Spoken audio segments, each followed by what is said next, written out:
Hello student, today I will discuss new topic sequence and series।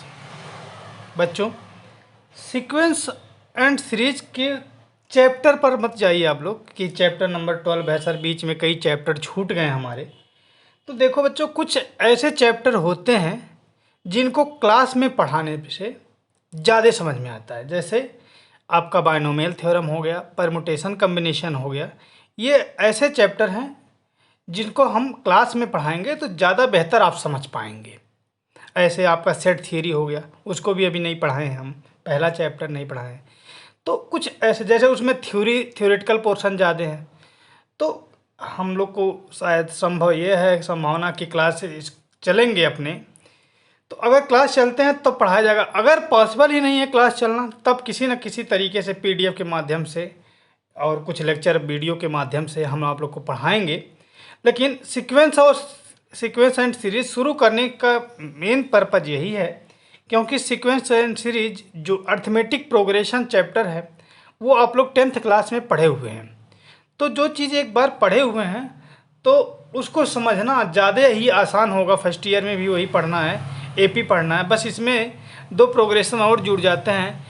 AP arithmetic progression, फिर geometric progression आता है GP, और एक harmonic progression है, लेकिन वो आपको सिलेबस में नहीं है लेकिन क्वेश्चन आते हैं। तो उसका इंट्रोडक्शन हम लोग देंगे कि कैसे जब सीक्वेंस सीरीज बनते हैं तो कब हार्मोनिक कहेंगे, कब ज्योमेट्रिक प्रोग्रेशन कहेंगे। तो धीरे धीरे करके हम लोग पढ़ेंगे। तो स्टार्ट करने का main, sequence and series start करने का मेन मतलब यही है कि आपको चीज़ें समझ में आए। जैसे 10th क्लास में आप अर्थमेटिक प्रोग्रेशन पढ़ चुके हैं, तो यहाँ भी अर्थमेटिक प्रोग्रेशन पढ़ना है। तो आपको पढ़ना क्या है वो देख लीजिए। सीक्वेंस एंड सीरीज में क्या पढ़ना है? पहला तो पढ़ना है अर्थमेटिक प्रोग्रेशन, जो कि आप लोग क्या किस में पढ़े हैं, हाई स्कूल में पढ़ चुके हैं, जिसे हम लोग क्या कहते हैं, एपी कहते हैं, शॉर्ट में एपी, अर्थमेटिक। दूसरा पढ़ना है जियोमेट्रिक प्रोग्रेशन, ज्योमेट्रिक प्रोग्रेशन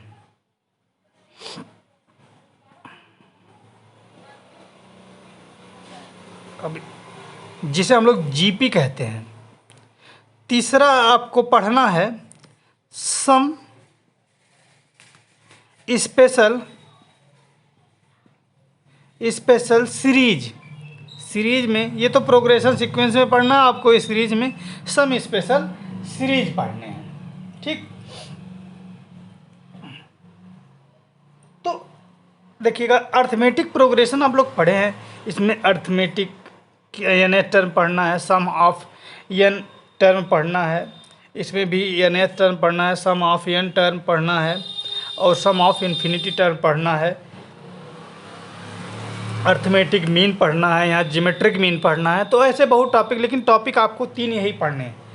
तो इसलिए ही, क्योंकि अर्थमेटिक प्रोग्रेशन पढ़े हैं, तो हम लोग शुरुआत यहीं से करेंगे। लेकिन कुछ इंट्रोडक्शन के पार्ट में सीक्वेंस क्या होता है उसके डिफिनीशन को थोड़ा समझते हैं हम लोग। ठीक, देखिएगा, तो हेडिंग डालिएगा सीक्वेंस।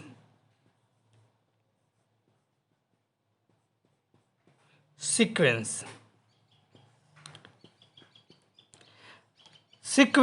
लिखिएगा, sequence is a function. Sequence क्या है? एक फंक्शन है हुज डोमेन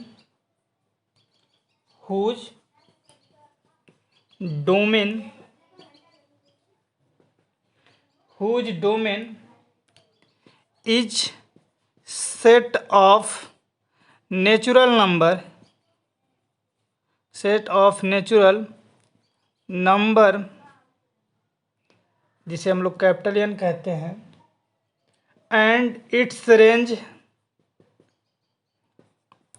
इसका रेंज जो होता है, is subset of real real number का सबसेट होता है। क्या इसका रेंज। ठीक। अच्छा, सीक्वेंस को कैसे डिनोट करते हैं? इस तरह से डिनोट करेंगे, इस तरह से भी डिनोट करते हैं। तो सीक्वेंस का ये डिनोटेशन है। जैसे फॉर एग्जांपल अगर कहीं लिखा है a⁴n इक्वल टू 2n+5, तो बताओ इस सीक्वेंस का पांचवा टर्म क्या होगा। तो पहला टर्म निकालने के लिए a1 n की जगह क्या पुट कर लें, 1 पुट कर लें, तो a1 मिल जाएगा पहला टर्म। 2 × 1 + 5 कितना हो गया, 7। n की वैल्यू 2 पुट करें तो क्या हो जाएगा, a2 मिलेगा। तो 4 + 5 हो जाएगा। 4 कैसे आया, 2 × 2 = 4 + 5 9 हो गया। फिर a की वैल्यू 3 निकाल रख देंगे तो 6 + 5 कितना हो गया, 11 हो गया। तो ऐसे फिफ्थ टर्म हम आप लोग को निकाल के दिखा सकते हैं। ठीक। तो यहाँ पे n क्या है, n नेचुरल नंबर है। ठीक। तो यही कह रहा है कि जो n है वो सेट ऑफ, उसका जो डोमेन है वो नेचुरल नंबर है। हाँ, इसके बाद नेचुरल n की पुट करने के बाद जो कुछ भी मिला वही रेंज होगा, मतलब an की वैल्यू वो आपका रेशनल होगा। रेशनल मतलब माइनस में भी आ सकता है, पॉजिटिव निगेटिव कुछ भी आ सकता है, लेकिन जो n होगा वो आपका क्या होगा, नेचुरल नंबर होगा। तो डोमेन नेचुरल नंबर है। और ठीक, अब देखिएगा सीक्वेंस दो प्रकार के होते हैं टाइप ऑफ सीक्वेंस में। पहला फाइनाइट सीक्वेंस, दूसरा इनफाइनाइट सीक्वेंस। फाइनाइट सीक्वेंस क्या होते हैं, a sequence which have finite number of term. एक ऐसा सीक्वेंस जिसमें नंबर ऑफ टर्म कितने हों, जैसे नंबर ऑफ टर्म कितने हो, 5 हों, 10 हों, 15, मतलब फाइनाइट नंबर ऑफ टर्म हो, तो हम ऐसे सीक्वेंस को क्या कहेंगे, फाइनाइट सीक्वेंस कहेंगे। अगर उसमें इनफाइनाइट नंबर ऑफ टर्म हो तो इनफाइनाइट सीक्वेंस। जैसे यहाँ पे ये एक इनफाइनाइट सीक्वेंस है क्योंकि नेचुरल नंबर ही इनफाइनाइट होती है। ठीक। अब अगर फाइनाइट सीक्वेंस की बात करें तो कहोगे सर कैसे, तो अगर फाइनाइट नंबर है तो इसको ऐसे लिख सकते हैं, n less than n is element of natural number and n less than और इक्वल टू 5। अब 5 या 5 से छोटे के लिए, तो 5 से छोटा क्या हो सकता है, 1 2 3 4 5, ये ऐसे होंगे। तो n की इतनी वैल्यू रख सकते हैं, तो 3 हो गया, n की वैल्यू 4 रखेंगे तो ये हो जाएगा 8 और 5, 8 + 5 13 हो गया। इसी तरह ये 5 हो गया, कितना हो गया, 10 + 5 कितना हो गया, 15 हो गया। तो आपका फाइनाइट टर्म क्या आ गया, 7 9 11 13 और 15। तो इसमें फाइनाइट नंबर ऑफ टर्म है तो ये फाइनाइट हो गया, फाइनाइट सीक्वेंस होगा। अगर यही इतना बस दिया रहता तो हम इसे इनफाइनाइट, क्योंकि n की वैल्यू 1 से लेके इनफाइनाइट तक कुछ भी रख सकते थे, तो कुछ भी रख सकते थे तो an की वैल्यू उतना ही आता। ठीक। तो जब फाइनाइट रखेंगे तो फाइनाइट टर्म आएगा, अगर इनफाइनाइट n की वैल्यू रखेंगे तो इनफाइनाइट सीक्वेंस आएगा या इनफाइनाइट टर्म आएगा। अब सीक्वेंस तो 2 टाइप के हो गए। अब इसमें एक्सरसाइज के हैं कुछ क्वेश्चन, देखिएगा। पहले एक्सरसाइज केवल यही पता करना है कि कौन सा टर्म कितना सीक्वेंस है, इसका 5th टर्म में क्या होगा, इसका 6th टर्म में क्या होगा। ठीक। तो यही आपको पता करना है। तो जैसे क्वेश्चन नंबर फर्स्ट में देख लीजिएगा, एक्सरसाइज जब स्टार्ट करेंगे तो उसमें बताएंगे कि एक्सरसाइज फर्स्ट 12.1 में क्या होगा। तो ये आपका सीक्वेंस का पोर्शन होगा।